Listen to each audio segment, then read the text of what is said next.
কয়েকদিনের বৃষ্টিতে মংলায় পানিতে তলিয়ে গেছে রাস্তাঘাট, ঘরবাড়ি। পৌর শহর ছাড়াও উপজেলার বেশিরভাগ এলাকায় লোকজন পানিবন্দী হয়ে পড়েছেন। তলিয়েছে 7 শতাধিক চিংড়ি ঘের। এ বিষয়ে আরেকটু আপডেট জানাচ্ছেন সহকর্মী এনামুল হক।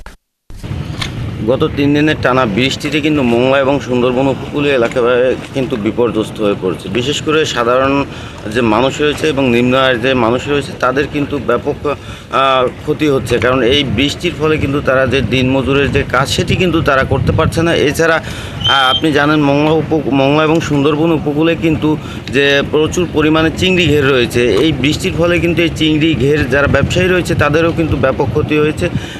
এই ক্ষতির ফলে কিন্তু তারা যে গত কয়েক দফায় বৃষ্টি এবং বন্যার ফলে কিন্তু তারা যে ক্ষতি এতে পড়েছে সে ক্ষতি কাটিয়ে উঠতে পারবে না বলে জানিয়েছে আমাকে কয়েকজন ঘের ব্যবসায়ী। এছাড়া আপনি মংলা পৌর শহর এবং মংলা উপজেলার বিভিন্ন নিম্নাঞ্চল কিন্তু এখনও পানিতে তলিয়ে আছে। এই পানি নিষ্কাশনের যে ব্যবস্থা সেটি কিন্তু সঠিকভাবে হচ্ছে না বলে অভিযোগ করেছেন পৌরবাসী এবং মংলা উপজেলার বিভিন্ন এলাকার যারা বাসিন্দা রয়েছেন তারা। এছাড়া নদী পাড়ে যে সমস্ত বাসিন্দা রয়েছেন, বিশেষ করে চিলা, কানাইনগর সহ জয়মনি এই অঞ্চলের মানুষ কিন্তু আপনার নদীর উপরে নির্ভরশীল।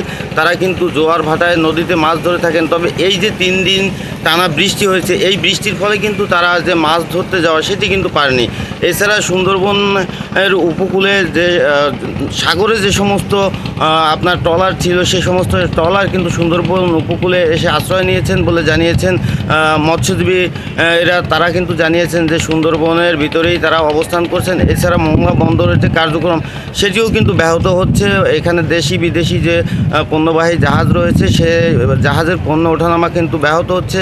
সেই সাথে কিন্তু 2টি জাহাজ, যেটি সারবাহী 2টি জাহাজ রয়েছে মংলা বন্দরে, সেই সারবাহী 2টি জাহাজের কার্যক্রম কিন্তু সম্পূর্ণ বন্ধ রয়েছে। এছাড়া এখানকার যে সুন্দরবন কেন্দ্রিক যে পর্যটন ব্যবসা সেটিও কিন্তু বন্ধ রয়েছে। এক কথায় গত 3 দিন যে মেঘাচ্ছন্ন এবং মেঘলা আকাশ এবং ভারী যে বৃষ্টিপাত তার ফলে কিন্তু এখানে পর্যটককে ব্যবসায়ী যারা রয়েছে তারা আমাকে জানিয়েছে যে পর্যটন ব্যবসায় কিন্তু তাদের ধস নেমেছে। কোনো অবস্থাতেই লঞ্চ, ট্রলার সহ কোনো কিছুই সুন্দরবনে প্রবেশ করতে পারছে না নদী এবং সাগর উত্তাল থাকায়। মংলা থেকে আমার কাছে এই ছিল সর্বশেষ।